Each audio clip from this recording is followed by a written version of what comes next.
And we're back. Okay, so new example. So this is a quarter of a circle.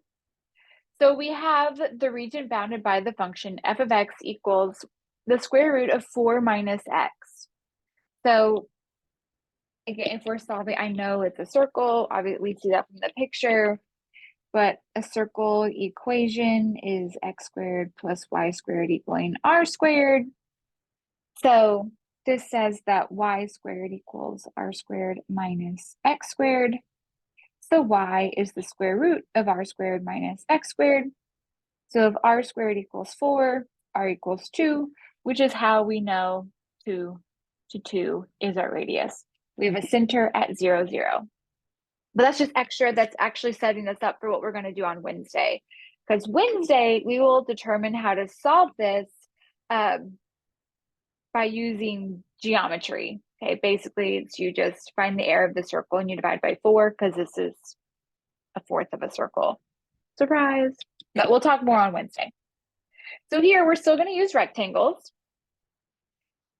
A, find the area under the curve using 2 rectangles. Determine the heights of the rectangles by using left endpoints. Okay, so 2 rectangles. I'm going to recreate it here. Bear with me. Y'all know I'm not an artiste. 2 to 2, 1. So here's 1. And I want left endpoints, meaning that here's my rectangle. I'm going to go to the left and draw over. Left and draw over. Here's my next rectangle. Left and draw over. So that my heights, or lengths, if you would, I mean, same thing here, are respectively f of 0 and f of 1. Okay, so we are finding these rectangles. Ask yourself, is this going to be an overestimate or an underestimate of the area? Yeah, an over, right? Because we have this shaded area outside of our curve. All right, so let me change colors actually. Here's a flip one. So f of 0 is equal to the square root of 4 minus 0 squared, which is 2. And f of 1 is equal to the square root of 4 minus 1 squared, which is equal to root 3. So the area of these 2 rectangles,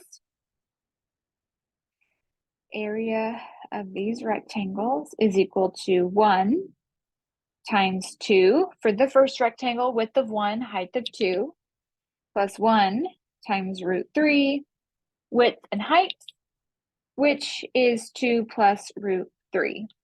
Remember, this is an apple, that's a basketball. You can't combine them, so it's 2 plus root 3. You just leave it as that. Or if you're requested for a decimal approximation, you have 2 plus root 3, or approximately 3.73. You just pop it into your calculator. Yay, you're so smart. All right, now same thing, but we're going to use right endpoints just to practice. Let me draw. Not my best. Okay, here are our subintervals, or our 2 rectangles. Now we want right endpoints. So that means we are going, here's my first rectangle. So I'm going to go right to the right bound and go to the left. Here's my second rectangle. Okay. Here's my second rectangle. I am going to go to the right bound and go to the left. But as you can see, there's no heights to it because f of 2 is equal to 0, right? That's just the square root of 4 minus 4. So again, ask yourself, is this going to be an overestimate or an underestimate? Yeah, it's going to be a way underestimate. Perfect. We already know that f of 1 is root 3. We know that the widths for both are 1. So the area of these rectangles is 1 times root 3 plus 0, which is, what is root 3? Let's find out. It's just root 3, excuse me, I should say that, or approximately 1.73. Oh, duh, or I could have just subtracted 2 from that, so just, hello. Yeah, so here we have a huge underestimate because we're missing all of this space here. Let's try midpoint. Let's try midpoint. Again, these are called Riemann sums. You are literally just adding up rectangles, okay? You are just adding up rectangles. Here's 2, here's 1. We're going to do the midpoint. So this is 1/2, and this is 1.5, right? So the middle between 0 and 1, and halfway between 1 and 2. So respectively 1/2 and 1.5. We want midpoint, so you're just going to go to the midpoint, come across in both directions, and that's how you're going to get your heights. So we have a little bit under, a little bit over, a tiny bit under, a little bit over. In my opinion, this looks, and my drawings are never to scale, but looks like the most appropriate. Will give us a pretty good or better than left and right hand at least. Let me change colors. So the widths are still 1, right? Because from here to here and here to here, still 1. But now the heights, respectively, is f of 0.5 and f of 1.5. So let's see.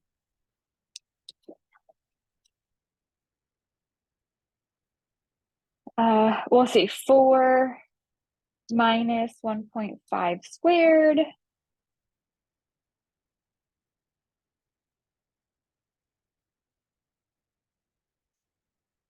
is 1.75. Oh, sorry, y'all. I just realized this is a typo. That should be squared. That should be squared. It's correct there. Sorry, just a little bit of a typo right there. I apologize. My bad. You're probably so confused. All right, and then we have 4 minus 0.5 squared, 3.75. Oh, the square root of these things.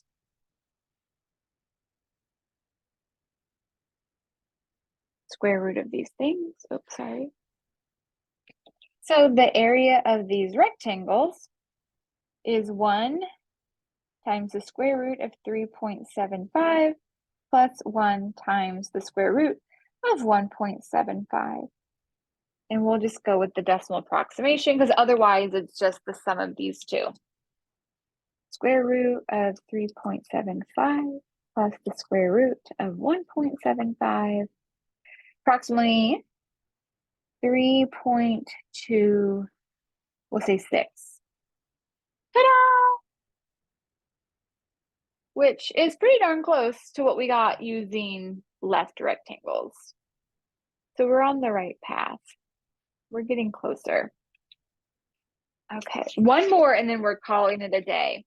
We'll do example 2 through the rest of this little section on Wednesday. The last little bit here.